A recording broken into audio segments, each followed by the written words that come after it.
looks like October is now here, and 2025 isn't far away.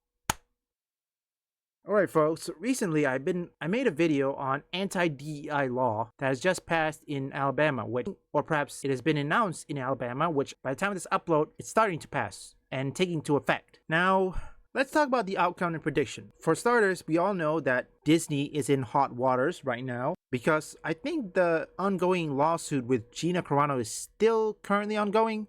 I need to check. I haven't heard any news because even if they are news, it's not going to be posted. Whether Gina Carano wins, many of the journalists, they're not going to cover it. Now for TV shows, well, Star Wars Acolyte is still not even going to get a second season or a third season. And the shills continue to attack Star Wars Theory. I need to check the petition though. They said they made a petition, but I don't know if it's still going. But then again, even if you do a petition, the show is canceled. Simple as that. And trust me, the pushback is unending, and right now campus are starting to panic. I just recently saw a video from Adam Post, who he covers, well, let's just say he covers anything that is woke or anti-DEI. Hang on, let me check.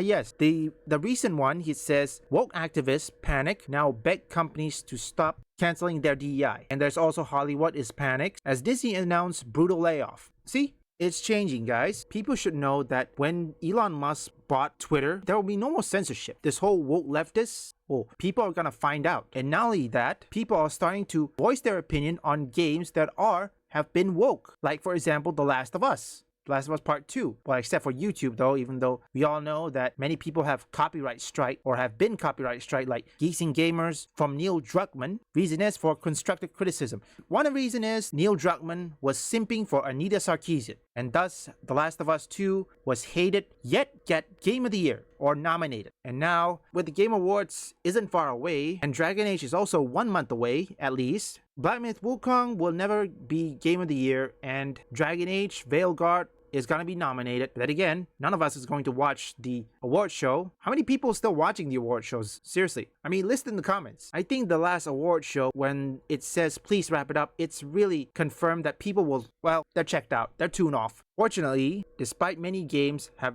either shuttered or perhaps layoffs, a new company is rising up. Indie devs, new devs, everything. They're rising up. They're taking over. And not only that, video game made in China is now taking everything. Black Myth Wukong is eating up all of the money from the Western video game devs. Or perhaps in this analogy, eating the Western video games or Western video game devs' lunch. Many of these Western video game devs, well, besides of course Ubisoft, which I highly doubt they're gonna listen to gamers, because right now they gone on deep end. Despite the CEO says that the game has not pushed an agenda, which obviously false, Rocksteady is still going because they managed to convince their investors, the higher ups, to keep on paying them because this is the right way. Which I don't think is going to be long until the investors figured out that this is going to cost them a lot of money. Then again, it's Warner Brothers. If both this division and their TV division or movie division is failed, that's going to be a goner. Unlike Microsoft, even though they just let the talentless freaks or perhaps the talentless wokies run rampant because they can lose a lot of money because they're not just focused on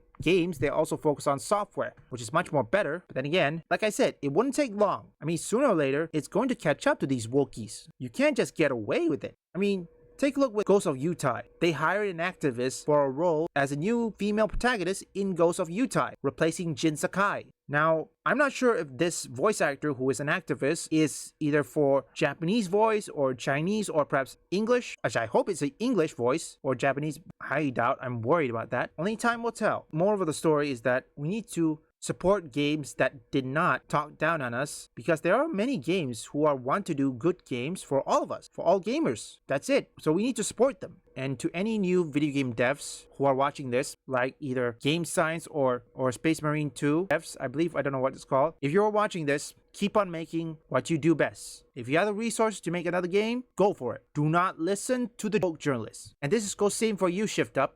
Remember, the next time you want to release the game, release it in multiple platforms. Don't release it in one platform. Censorship will go through. Leave a like and subscribe. What do you guys think about this? And if you want any gaming news, reviews, or anything, or even a meme, you can visit my first channel up here or link in the description.